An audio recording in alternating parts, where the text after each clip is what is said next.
Hello and welcome to today's session. We're going to have a look at specific heat capacity. We have two objectives for today's session. The first one is to define specific heat capacity, and the second one is to perform calculations using the specific heat capacity formula.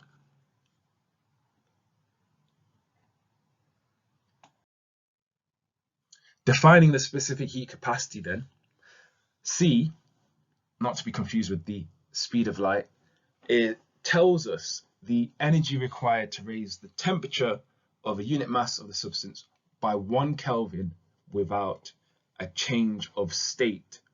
The units are the joule per Kelvin per kilogram.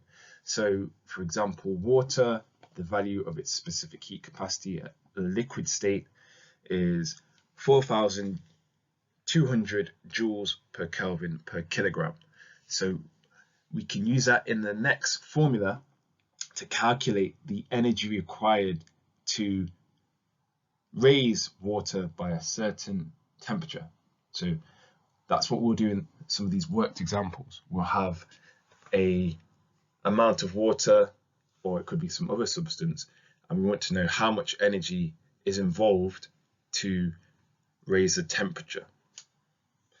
And that's at the same state, so water as at a liquid state. We'll talk about what we do when there's a change of state, because we need to consider another factor, but we'll leave that for the next session. The formula for calculating energy required for heating then is delta Q is equal to mc delta theta. Delta Q is the energy change required for this change in temperature. M is the mass in kilograms. C is the specific heat capacity in joules per Kelvin per kilogram. Delta theta is the temperature change in Kelvin. And you'll see in the worked example that a temperature change in degrees Celsius is equal to a temperature change in Kelvin. So a 10-degree change in degrees Celsius will be equal to a 10-degree change in Kelvin.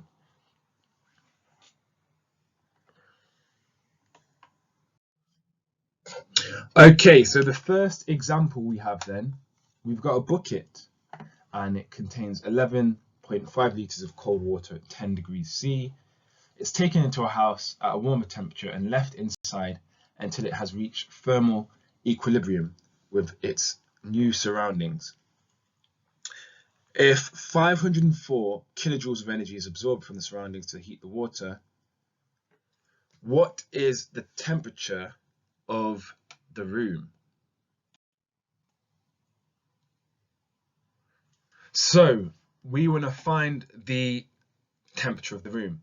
So energy has been absorbed from the surroundings to heat the water. So if we find the temperature change from heating the water from the surroundings, and then add that to the initial value of the cold water at 10 degrees, we'll find the temperature of the room because it's at thermal equilibrium.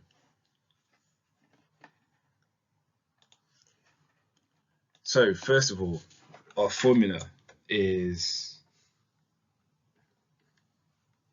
E is equal to mc delta theta. In terms of what we know, the mass, if we assume 1 kilogram is equal to 1 litre of water, so that means we've got a mass of 11.5 kilograms. The temperature of the room initially is 10 degrees C, so that we know that's going to be 283 Kelvin because we add 273 onto degrees C to get it in Kelvin. And we know the energy, we're given the energy that's supplied or that's absorbed from the surroundings, so 504 kilojoules. So we'll put times 10 to the 3 so we are aware of that. Right, so if we find delta theta, then we can find the temperature of the room. So we'll find delta theta for the water, and then we can add that on to the 10 degrees or 283 Kelvin. So delta theta is equal to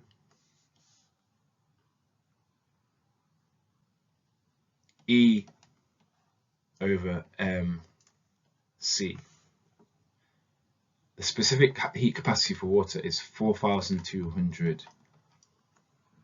joules per Kelvin per kilogram. So all we need to do is substitute values in. So 504, 3, the mass, which is 11.5, multiply that by the specific heat capacity, then put that into the calculator. So we'll put it into our calculator and then find a value.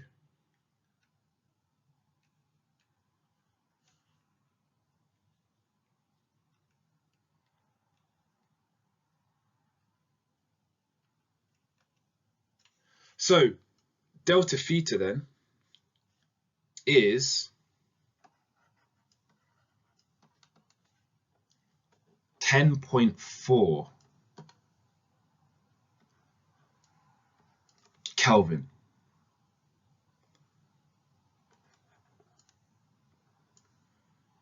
So if we want to know the total temperature, then, because this water was at 10 degrees and it's absorbed 10 Kelvin, so it's absorbed the energy from the room and the temperature is increased by 10 Kelvin, that means that the final temperature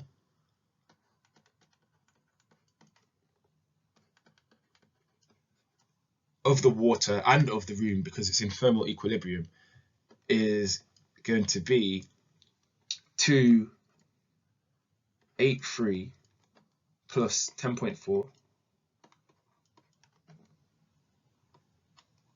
which gives us 293. So we'll do it to three significant figures. 293 Kelvin.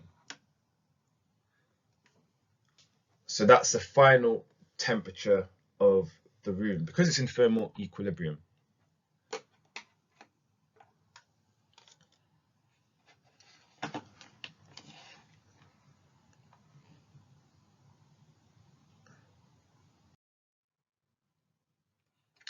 Right, in this example, we need to find the specific heat capacity of the water. We're given the power, which is 60 watts, and it takes 2.5 minutes to heat 0.5 kilograms of water from 21 to 25 degrees C. And we need to find the specific heat capacity of the water. So this is something that you do in the lab, and you'd get a higher value than the 4,200 joules per kilogram per Kelvin. So because it's in the lab, we'll have heating in the actual heater as well, of the immersion heater, and that's going to contribute to having a higher value of specific heat capacity. So the first thing we have is we've got power and we've got time for the heater. So we can find the energy supplied by the heater because we know that power is the joule per second, and if it's operating for 2.5 minutes, if we convert that time into seconds, we can work out the energy supplied. That will be the energy supplied to the water. We can then use that in the specific heat capacity equation. So we'll do that in two steps. We'll start off with calculating the energy supplied. So as I said, power is equal to this energy over time because the watt is the same as a joule second. That means we can find the energy. E is equal to power times time. So the power times time will give us the energy. So we've got 60 watts. We'll multiply that by 2.5 times 60 to give us energy. And we'll get energy of 9,000 joules. that's the first part done, and we also need to consider the specific heat capacity. So we want to find C. C is equal to E over M delta theta. Delta theta, that's a temperature change. So 21 to 25 degrees C is a change in temperature of 4 degrees, and it's also a change of 4 Kelvin. So we convert from degrees to Kelvin by adding 273, but if you add 273 to both 21 and 25 and find the difference between the two, you'll see that the temperature difference is still 4 Kelvin. So delta theta is 4 Kelvin. What we need to do now then is substitute our value of energy into the specific heat capacity formula to find the value for water. So 9,000 divided by the mass, which is 0.5, times the change in temperature, which is 4 Kelvin. That gives us a value of 4,500 joules per Kelvin per kilogram. Slightly higher than the 4,200, but it's something that's been done in the lab. So you'd expect a value that isn't exactly 4,200, as it's something that you do in the A-level lab.